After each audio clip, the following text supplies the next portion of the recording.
My name is Ellen Lapointe, and I'm the CEO at Fenway Health, and I cannot believe I have to talk right now. I'm extremely moved by that film, and I know that many of you, all of you probably are feeling a lot of what I am right now, which is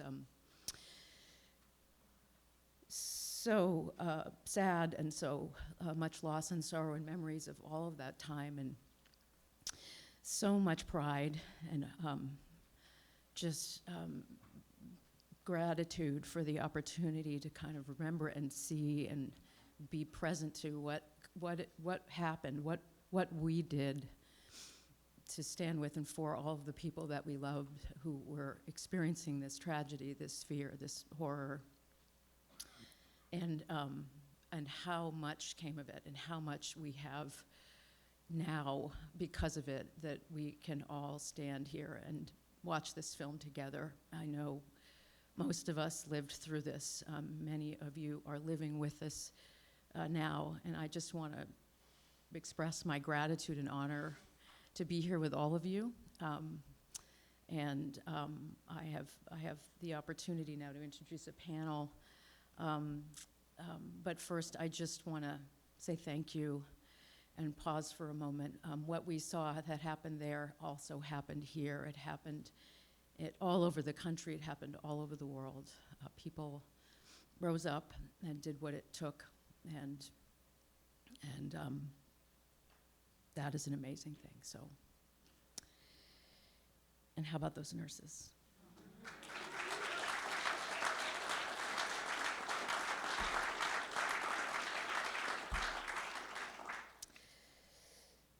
I was in San Francisco for a lot of that time, maybe afterwards. I know a few of those folks still, but this isn't about me. I want to just, again, say thanks to all of you for coming, first of all, for being here this evening in person to gather together in another time that we are all living through together. So I'm thrilled that you're all here. I'm thrilled to be here with you. I want to thank Janssen Infectious Disease and Vaccine for making this gathering possible tonight. And I'm so delighted that we're going to have a chance now to have this conversation. So let me just introduce some folks, one of whom you just spent some time with. From Ward 5B, we have Allison Moahed.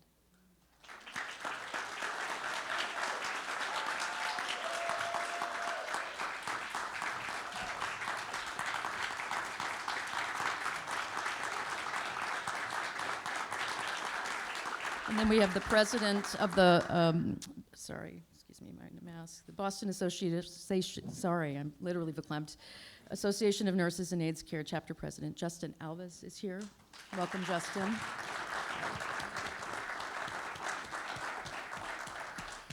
And then our very own Fenway Health's Director of Community Impact and Engagement, Adriana Boulin, who is something else. Thank you. Something that has really stuck with me since seeing it at the beginning of the film is something that you said, Allison. There is an enemy, and it's a disease.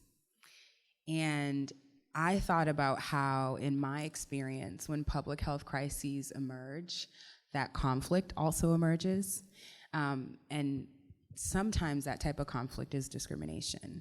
And for example, in my experience, when COVID-19 emerged, I saw that there were some racial and ethnic groups that were ostracized.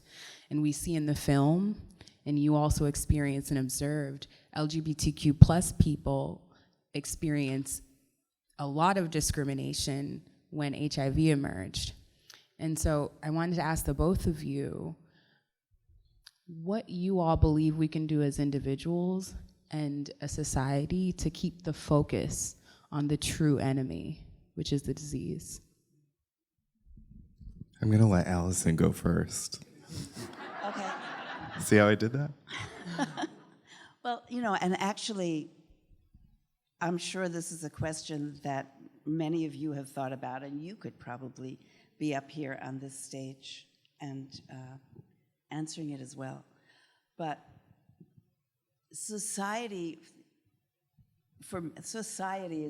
is a big entity, And I find myself thinking constantly why we are reliving some of these same scenarios today.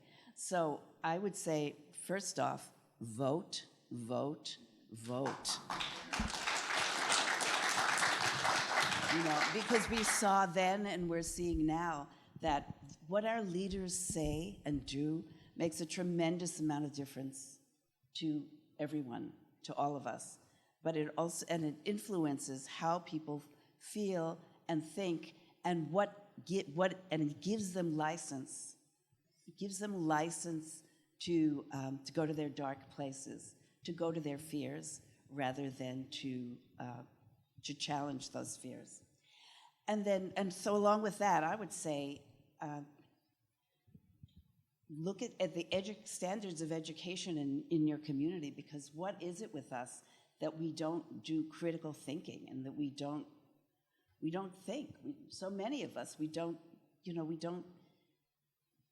are so willing to go along, once again, with our fears, with our deep, dark places, and not with what science tells us, not with what our brains could teach us and our hearts if we did take the time and had the ability, and I think we all do, to listen to them. And so then also, really, I'm kind of about the individual. That's sort of where I come from. So what about all of us? What are our fears? Because we have them about groups of people who are different than us, and we have them about those elements of ourselves that we find challenging, that we think maybe aren't normal. So so that there's the challenge for all of us, to learn about other people, to learn about ourselves, to develop the compassion and feeling that we have. And maybe I'm preaching to the choir in a sense, because you all are. Look at what you all are doing. You're so outstanding, and I'm so honored to be here among you. But I think it's a challenge for all of us. We all have to look, because we all have those fears. We all have those concerns. And I mean, I think, even thinking, you're in San Francisco, we're here in Boston. I think it's not us necessarily. It's when we look at the bigger picture, right? The American Southeast, Florida, laws that are being passed, right? The Don't Say Gay bill just passed, right? Thinking about the bigger advocacy issues. One of the ones that we think about all the time at ANAC is something called HIV criminalization. And so the fact that somebody could go to jail, literally, for failure to disclose an HIV status in many states still exists. And so it's something that is a policy and advocacy issue that we have the science.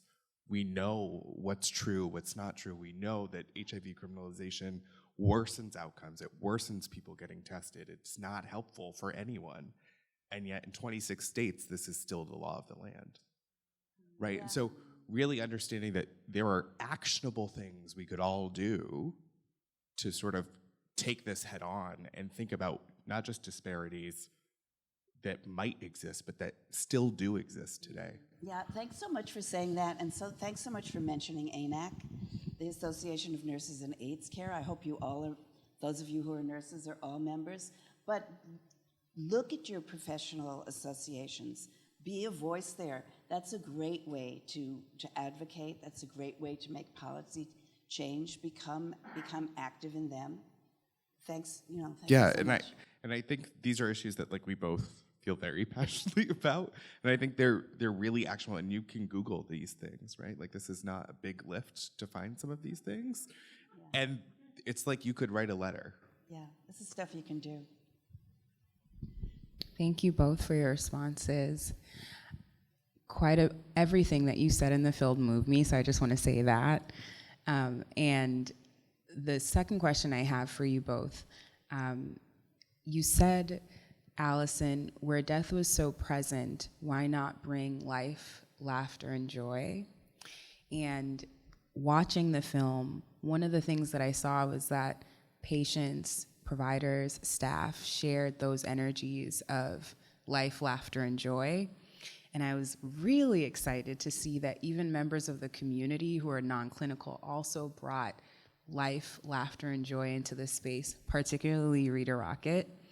And also, when I think about Rita Rocket, I'm like, I would so do that.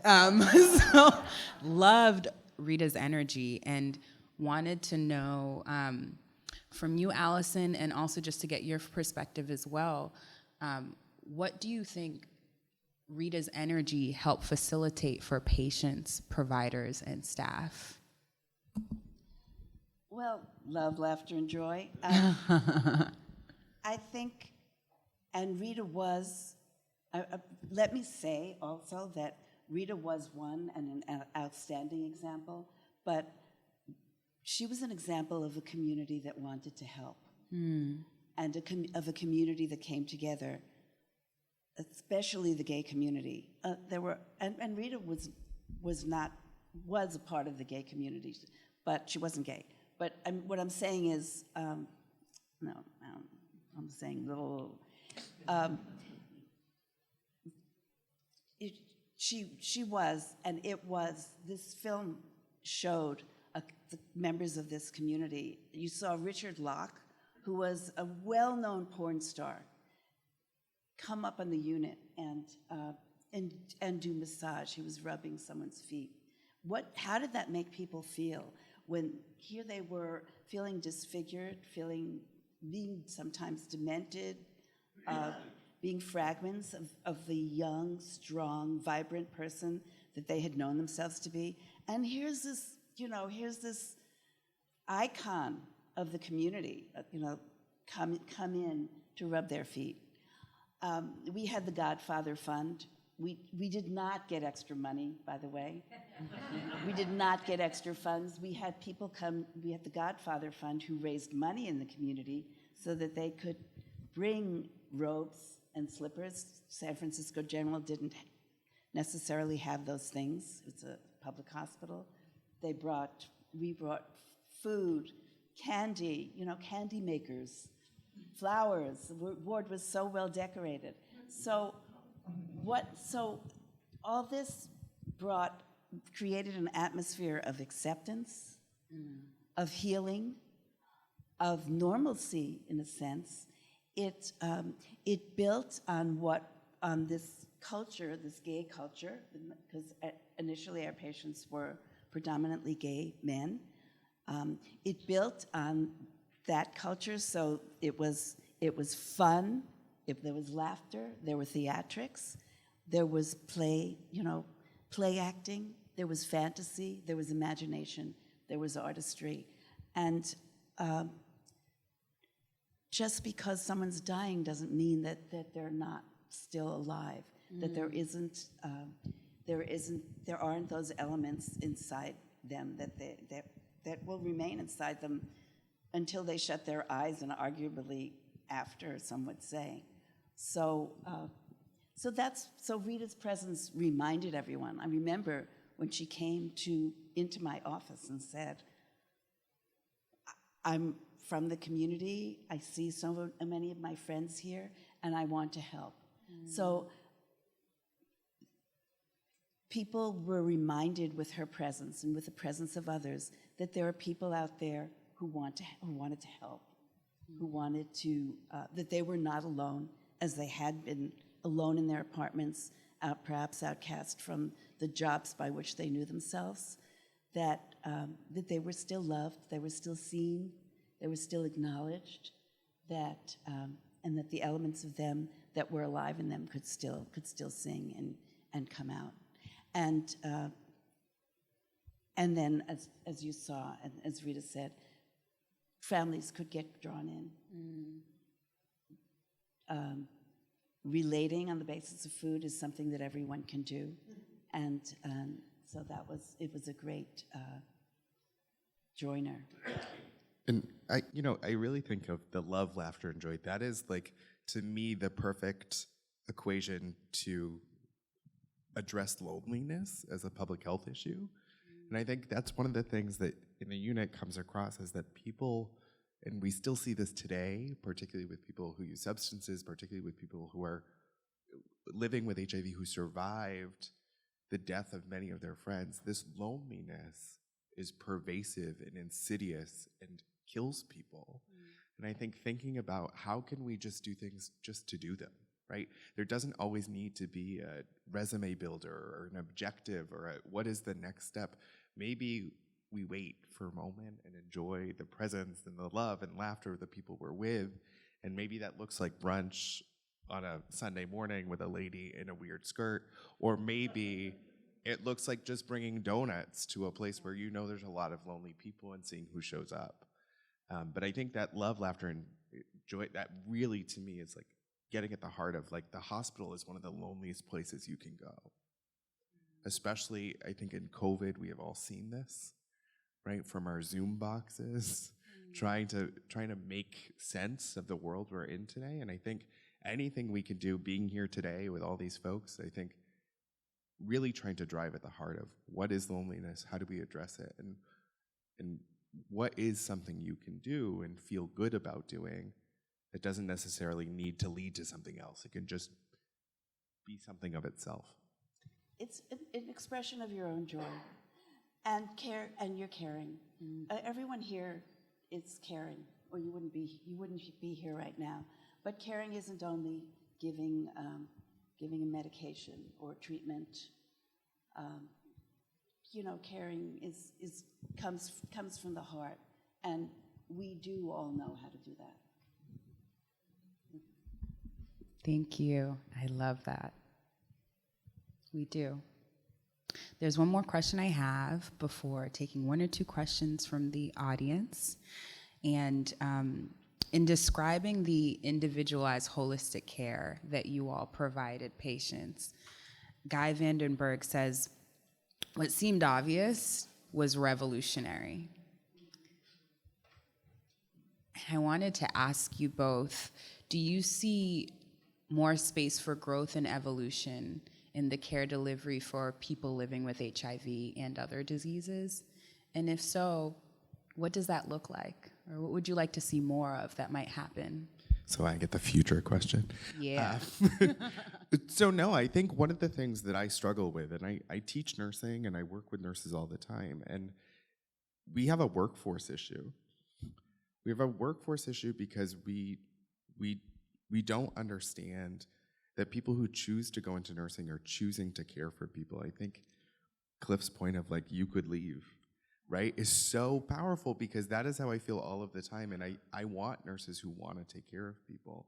And I think trying to build a workforce that is creative and are critical thinkers and are not just coming and passing an exam and like learning how to do the meds. It's like, how do you sit with someone, hold their hand, and understand death is imminent, or understand that your life has just changed forever, and how can I be present with you? And I think that the look to the future is trying to find nurses and trying to find workforce, not just nurses, but other folks as well, who understand that everything can't be so rote. There's not always a right answer.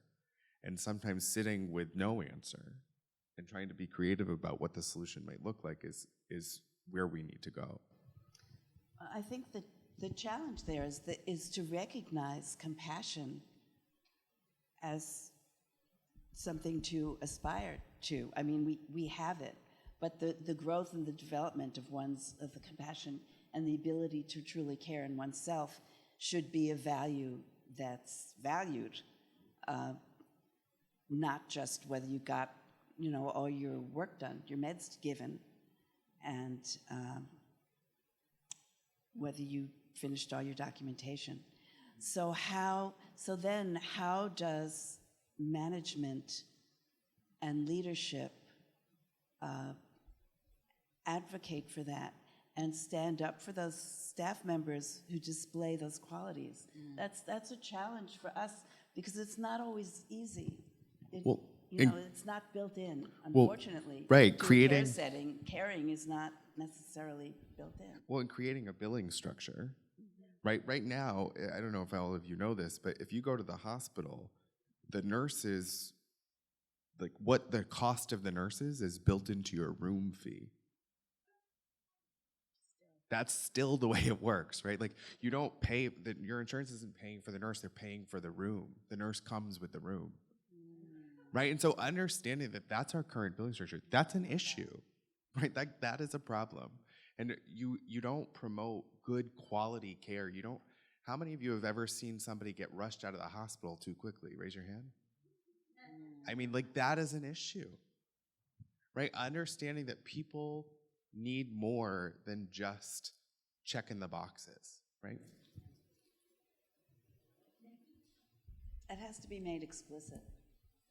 It really does. And I think and there has to be a lot of role modeling, because nurses don't take care of themselves, and then they don't necessarily take care of one another. And that's actually part of our code of ethics, that we need to care for ourselves as we care for others. And once again, I think it has a lot to do with management and leadership too. It's part of our role to ensure or to start creating the structures where that can unfold, that kind of caring can unfold and be valued. Thank you both.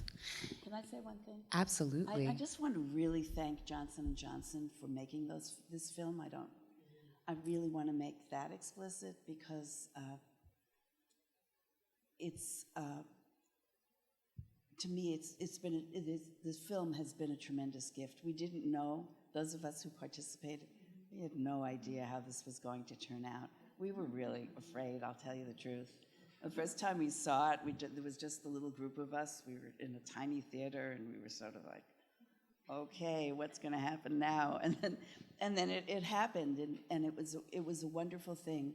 And I think it's an important gift to people, to your generation and to generations that follow, that this time be remembered, that this time be learned from, perhaps provide an inspiration for people and generations to follow, because we need to learn, we need to not keep repeating the same things.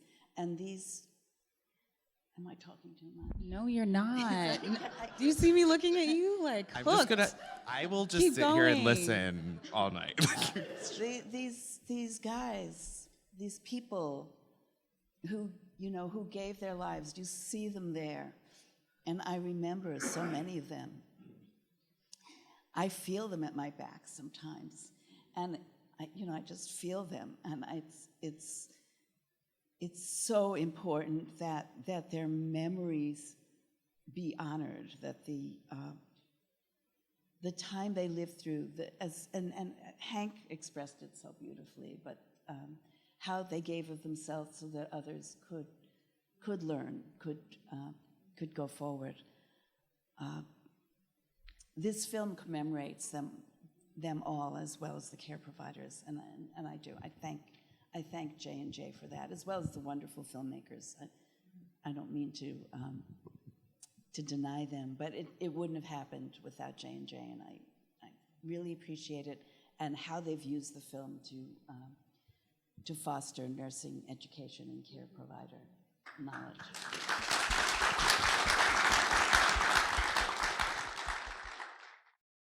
For someone who hasn't seen the film and has ever had that desire of wanting to feel connected to someone or heal to someone, I encourage that you watch this film. This film describes how you can take an idea after seeing something that's not working out in anything. Here in this film, it was not working out on a ward, but it could be anything not working out. It's having the idea of not working it out, seeing that it can be done differently, and doing that.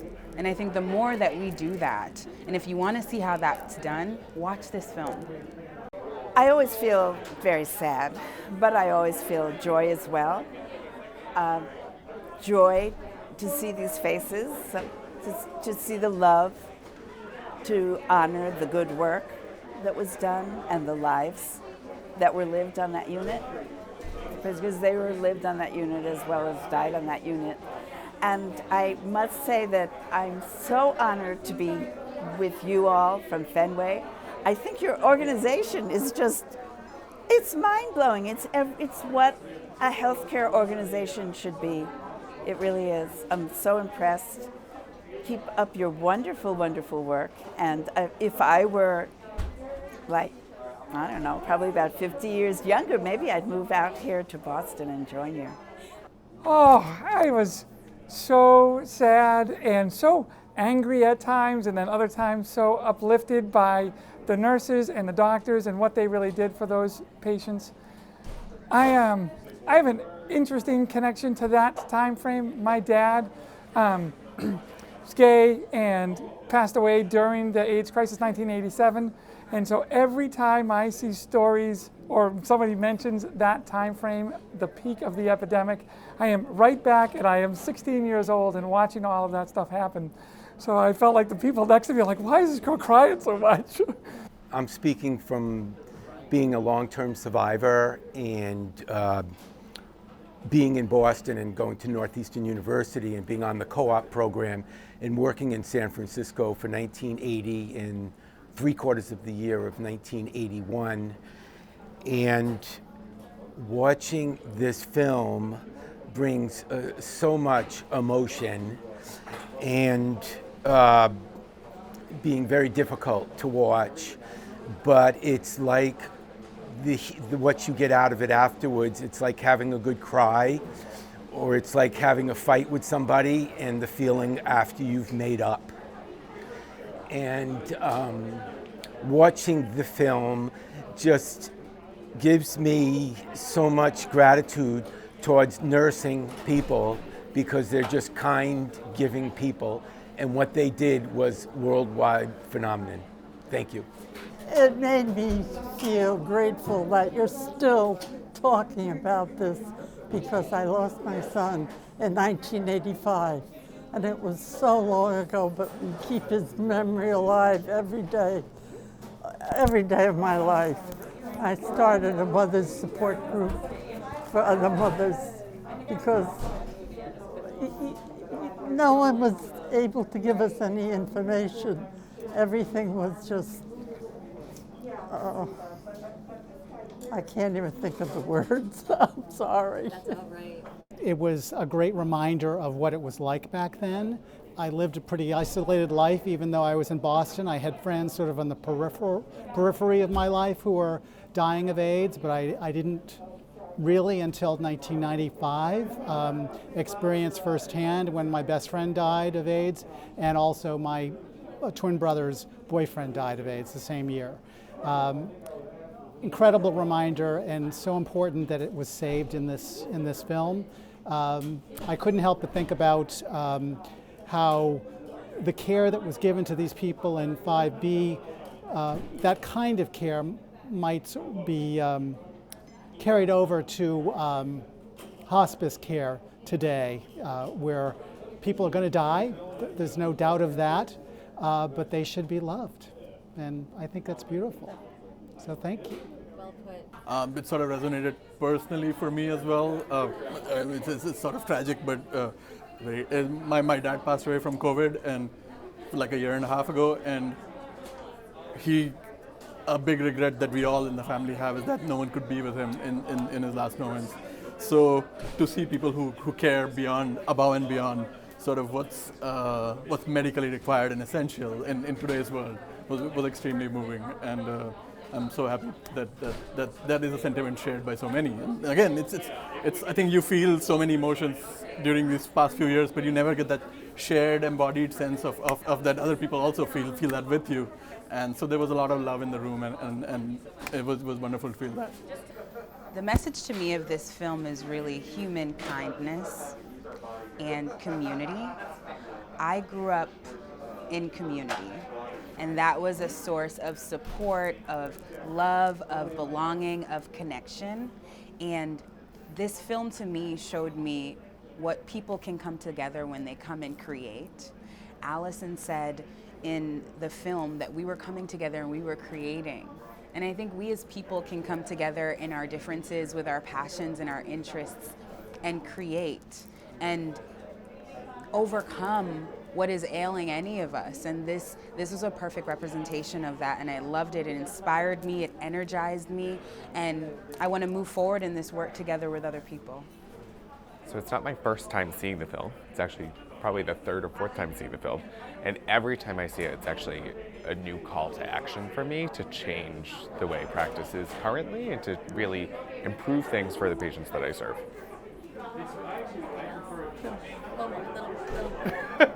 I think one of the most amazing things that I always remember about the film is that if you just let nurses be nurses, then good things happen. So this is the 5th time I've actually seen 5B. I work for J&J, and I'm super proud of my company for commissioning this particular documentary. I lived personally through this crisis, lost friends, partner. I'm here tonight with my husband of 34 years. It gets harder and harder every time I see this. I remember. I love the folks that we lost, and I'm so glad that we're able to be here in remembrance of those folks and to welcome folks like Allison this evening. The last thing I'll have to say is this movie teaches me about compassion, true love. It also teaches me to be a stronger person and to advocate for those people living with HIV. Because honestly, hashtag make HIV history. At Janssen, we really appreciate the opportunity to work with Fenway Health and really convey what is really important to us as well as Fenway, that mutual benefit of the patient and the caregiver. And really take an opportunity to have events like this where we can really put out to the community and support the community in a way that's meaningful and powerful so that we can really move forward to end HIV. We are so glad that Janssen was able to help us with this and sponsor the event. We wouldn't be able to do it without their help, and clearly Johnson & Johnson, their parent company, really sponsoring the overall production of the movie really gets this word out about what the AIDS epidemic was like, the heroes during that time frame, and that there's still a lot of work to be done. That was such a moving film. I mean, really, it was incredible to really witness in such a profound way, the way the film was put together, how these nurses came together with that kind of grace and the compassion, and also their determination and their sort of fierceness that they needed at the time to make it happen. It was just totally inspiring. And I think, it holds up, right? It's been over 40 years since that all happened, since it all began. And it was really, it felt fresh again to watch a movie that really brought us back to those times. It also was just wonderful to see kind of how much of what was created back then has stayed with us. I mean, they really created a model that has spread far beyond the care of people with HIV. It's a huge legacy, I think, that they and others like them around the country and even around the world really pioneered. And we've come so far, of course. There's just been so many things that have gotten better since then. And of course, we still have a really long way to go.